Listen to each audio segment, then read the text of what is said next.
I can't help but feel dismayed at the mere thought of RFK Jr. and Tulsi Gabbard potentially joining forces for a political run, as present by recent rumors rooted in RFK Jr.'s upcoming VP announcement in Hawaii.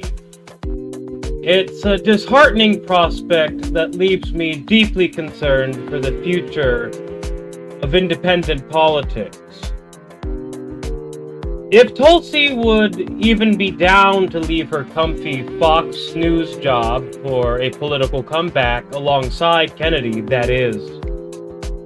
RFK Jr., despite his family legacy of generally cutting against the grain for their time, has garnered a reputation for calling brutalized Palestinians pampered and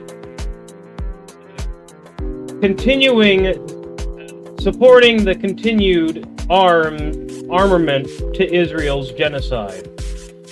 Elevating someone who spread such dangerous falsehoods and offensive statements to such a position of power, or at the very least a representative of the independent-minded, is a dangerous proposition, in my view. Tulsi Gabbard, on the other hand, has a track record marred with inconsistencies and questionable alliances.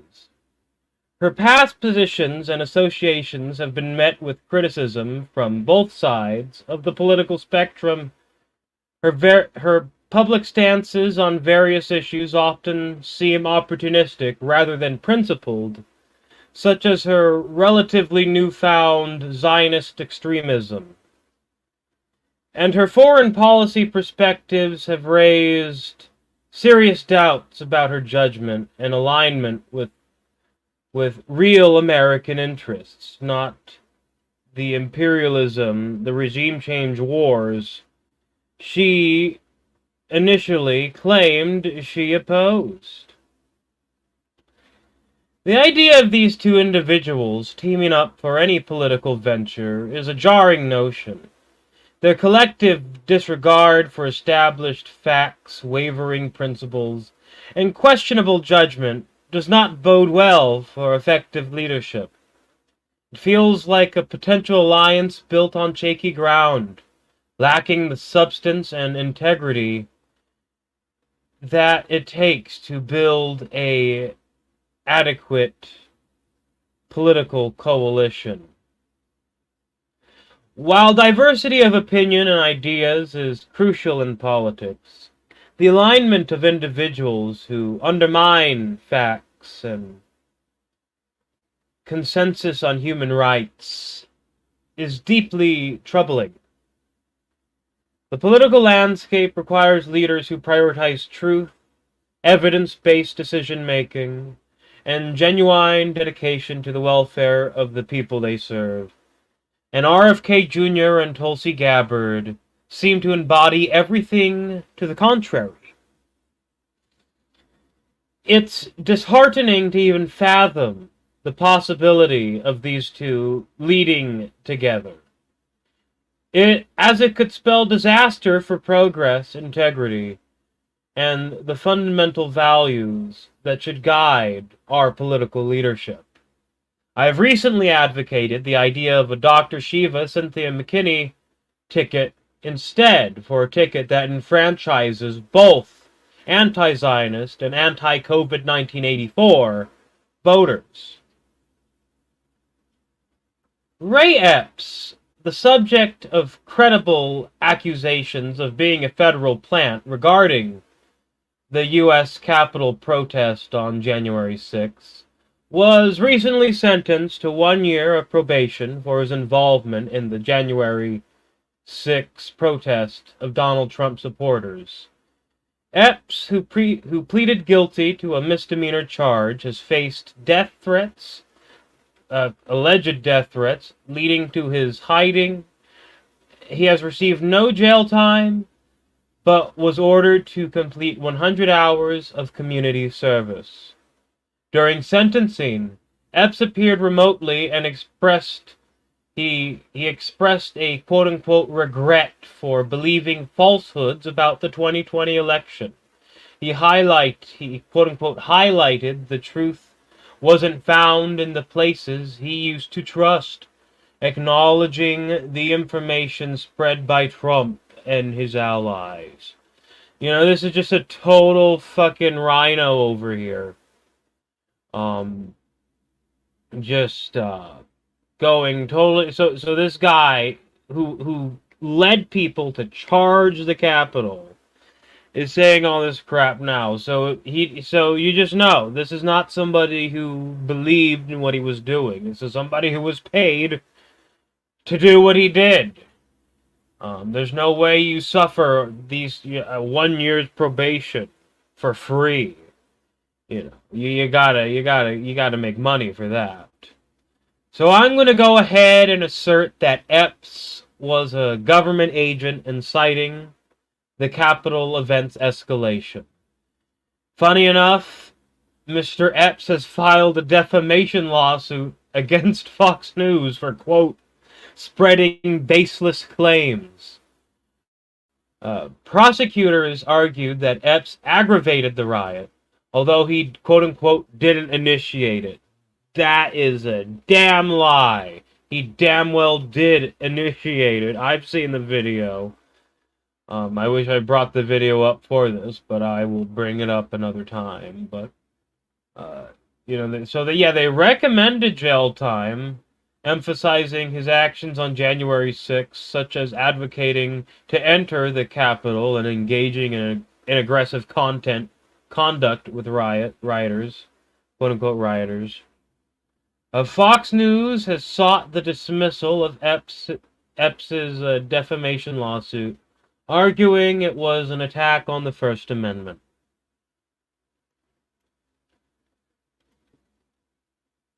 So the Wuhan Institute of Virology, I got your tongue, virology, a scientist, Shi Zhengili, known for her work on coronaviruses in bats, presented her findings on novel coronaviruses to NIH staffers EcoHealth Alliance, which funded Xi's lab, organized the meeting between Xi, Peter Daszak, and Eric Stemme from the NIH. In October 2017, Fauci met with Daszak, and later that month, all three, Fauci, Daszak, and Xi, attended the same scientific conference. The NIH resumed funding for creating new viruses in December 2017, following a 3-year pause due to concerns about causing a pandemic. Emails obtained by U.S. Right to Know revealed that Fauci and his aides were aware of coronavirus research before 2020. However, Fauci did not disclose the 27 meeting during a deposition regarding state-lobbied social media censorship during the pandemic. Fauci testified yesterday in a private hearing before congressional investigators about his role in the pandemic response. The House Select Subcommittee on the Coronavirus Pandemic aims to probe pandemic-era failures and Fauci's actions as a key figure in the response. The subcommittee previously uncovered communications where top health officials aimed to debunk the lab leak theory and subpoenaed an advisor for using personal email to potentially delete COVID origins documents. Both Fauci and former NIH Director Francis Collins denied funding risky research at the Wuhan lab. She rejected claims of a lab accident, calling the speculation filth, however did not deny that the risky research was funded at her lab. In June 2023, the Government Accountability Office reported that the NIH contributed over $1.4 million to Chinese research institutions between 2014 and 2019, which involved genetic experiments combining bat coronaviruses with SARS and MERS viruses. Funding for such research was subsequently cut off due to biosafety concerns. In a bizarre showdown, Aaron Rodgers, the quarterback who's known for tossing footballs, seems to have fumbled into a comedy ring with talk show host Jimmy Kimmel. Rodgers, who apparently is quicker to throw shade than touchdowns, suggested that Kimmel might pop up in court documents linked to Jeffrey Epstein. Cue Kimmel's Monday Night Rage. He went on a verbal touchdown dance, calling out Rodgers for his quote-unquote wild accusations. Kimmel, in his opening monologue, played defense like a pro, like a politician even, denying any connection to Epstein and expressing astonishment at Rodgers' suggestions. He even joked about people believing he dines with Tom Hanks and Oprah, sipping on children's blood every week at Shakey's. Kimmel said he'd gracefully move on if Rodgers just muttered the magic words, "I'm sorry." But as expected, the apology never saw the light of day. Rodgers, instead of owning up to this misunderstanding, at least as far as Kimmel would put it, I mean, I guess in a way it's a kind of a pivot. He claimed that he wasn't labeling Kimmel as a sketchy character, insisting his comments referred to Epstein-related lists. He mentioned Kimmel's pandemic jokes about his vaccination status and siding with Dr. Fauci, calling him a misinformation machine. Kimmel ridiculed Rodgers for his vaccination stance. And by the way, I thought Rodgers was courageous for promoting ivermectin as a prophylactic. Rodgers kind of gets in the football brain area when he suggests that UFOs were tied to the Epstein case. That's a thing that's going on with Rodgers right now. But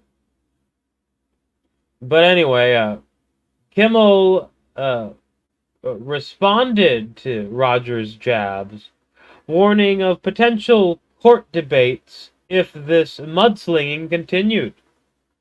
This whole saga sounds like a coalition between the Super Bowl and a comedy roast.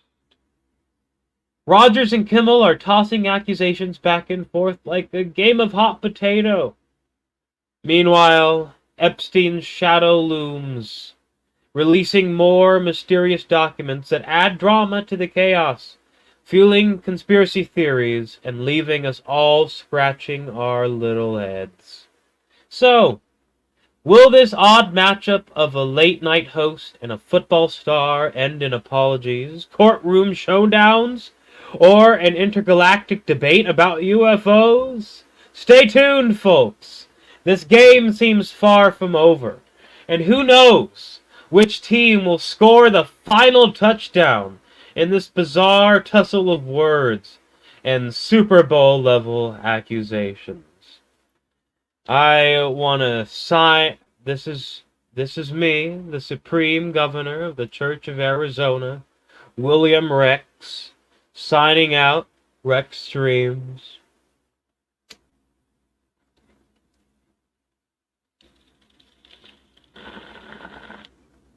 That was your news, motherfucker. That was your news.